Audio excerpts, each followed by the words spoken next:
Hello, I'm Dr. Matt Morris with Rudimentary Health, and today we're going to be talking about the countries that have the longest life expectancies throughout the world, how they do it, and how we can steal their secrets. And just a hint, America is not one of them, but we're going to be. All right, let's get started.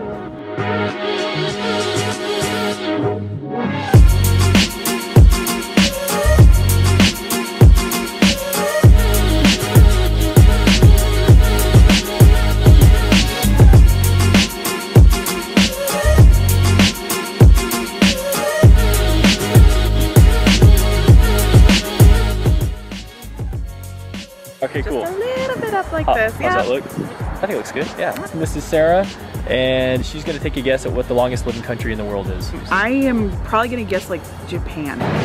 Hi, this is Carmen, and she's gonna guess. No, Mexico?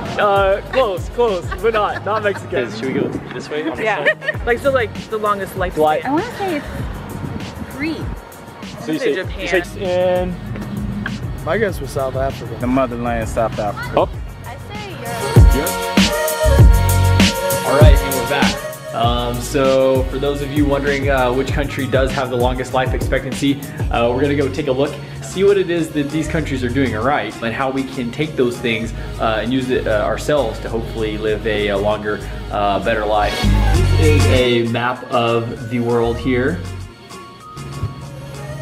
And this is a map highlighting the longest living countries in the world. Let's take a closer look. But if you look here, you'll notice that blue dot is actually the longest living country in the world, Monaco. We did have some good guesses out there. Japan is over here, and they are number 2 in the world. Singapore is actually number 3. Most of our longest living populations are right here, centered around the area of the Mediterranean. As it turns out, this is something that was actually noticed all the way back into the 1950s by this guy, handsome man here, Ansel Keys. The secret to this longevity ends up being the foods that they eat. And in 2003, this now famous study was published in the New England Journal of Medicine. What they did was look at 22,000 people in the area of the Mediterranean and were able to create a 9-point Mediterranean diet score. And they found that people who were able to get 7 out of 9 of these points per day were able to decrease their chances of all causes of medical death. That includes strokes, heart attacks, heart failure, and cancer. It's pretty exciting. I love telling patients about this because there's really nothing else that does this. There are no medications that do this. I wish there were, but if there were, they'd probably be too expensive for any of our insurances to pay for. Sorry, insurance. All right, let's get started. Let's go through all the points. And so you get 1 point for vegetables. I literally just went through the grocery store, just kind of picked some things out that were easy to find. We got some onions, carrots, tomato, salad, radishes, bell peppers, some cucumbers, cauliflower here. There's a lot of other options, but these are some of the most common ones that you'll find. Okay, a second point comes from the combination actually of fruits and nuts. So by combining fruits and nuts into our diet, that gives us a second point on the Mediterranean diet. Again, I just went kind of through the grocery store, found some common things. There are these bananas, orange, almonds, pecans, walnuts. Walnuts actually have a lot of great omega-3 type fats in them. Okay, keep going. And you get 1 point for whole grains. So these are some examples of whole grains. Whole grain bread, quinoa, rice, corn tortillas is actually a whole grain, which is pretty cool. It makes Mexican food a great way to be able to get your Mediterranean diet score points. This is whole grain pasta, pita bread, English muffin, and my personal favorite, graham crackers. So these are just examples. Let me show you how to know it's whole grain.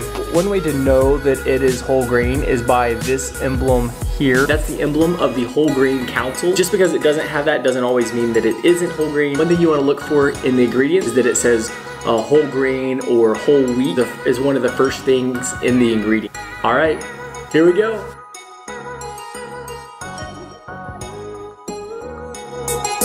Okay, we get another point for healthy fats, and that's monounsaturated and polyunsaturated fats. See that oftentimes on the back of the label. What we try to avoid are saturated fats. Good fats are healthy fats. Monounsaturated and polyunsaturated fats tend to be found in oils, so olive oil, grapeseed oil. They're also found typically in nuts, so pecans, walnuts, almond, also in our fish. They're also a good source of healthy fats. So these are our healthy fats. Next point coming up.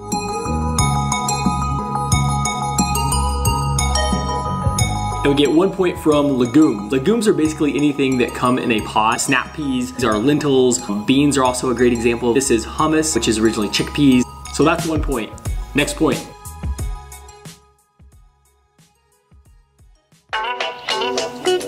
Okay, our next point comes from fish. Me, I'm originally from Oklahoma, now living in Iowa. We're not super close to an ocean, but when you really look at how much fish is involved to get the benefits in the Mediterranean diet, it's really not much. In fact, it's 4 ounces 2 times per week. This is approximately 4 ounces. So if you were able to say eat a fish fillet 2 times per week, then that's actually enough to give you the benefits and to get a point for the entire week.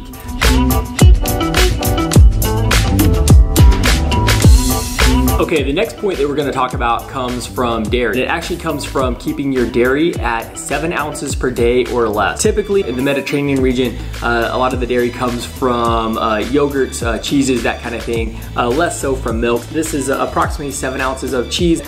This is 7 ounces of milk, and this is Greek yogurt, approximately about a cup or close to 7 ounces. All right, here comes the next point.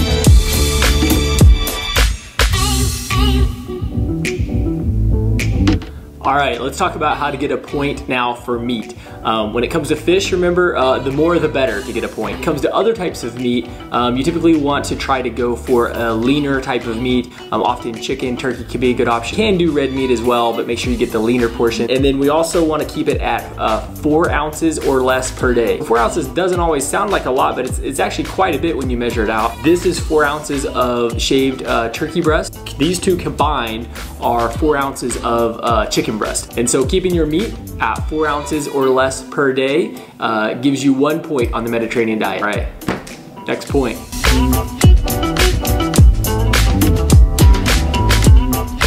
There are some small benefits potentially to drinking a small to moderate amount of alcohol. For men, that's a maximum of 1 to 2 drinks per 24-hour period. For women, that's a maximum of 1 drink in a 24-hour period. Outline what a drink is actually. For wine specifically, it's about 5 ounces, okay? And this is a 5-ounce pour. Obviously, if you don't drink, I never encourage anyone to start drinking in order to get a Mediterranean diet point. And you cannot save all these up for game day Saturday, you know, get 7 points in one day just based on alcohol. And obviously here at Rudimentary Health, we only drink the finest. Charles Shaw, AKA 2-Buck Chuck.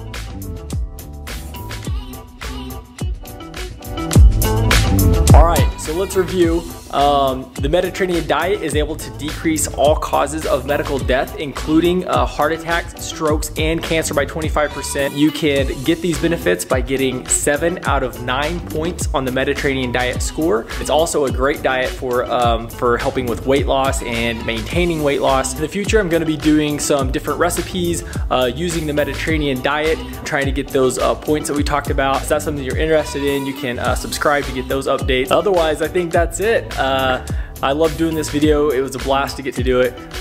Thanks again for watching, and we'll hope to see you soon. All right, bye-bye. Handful of nuts per day. Oh man.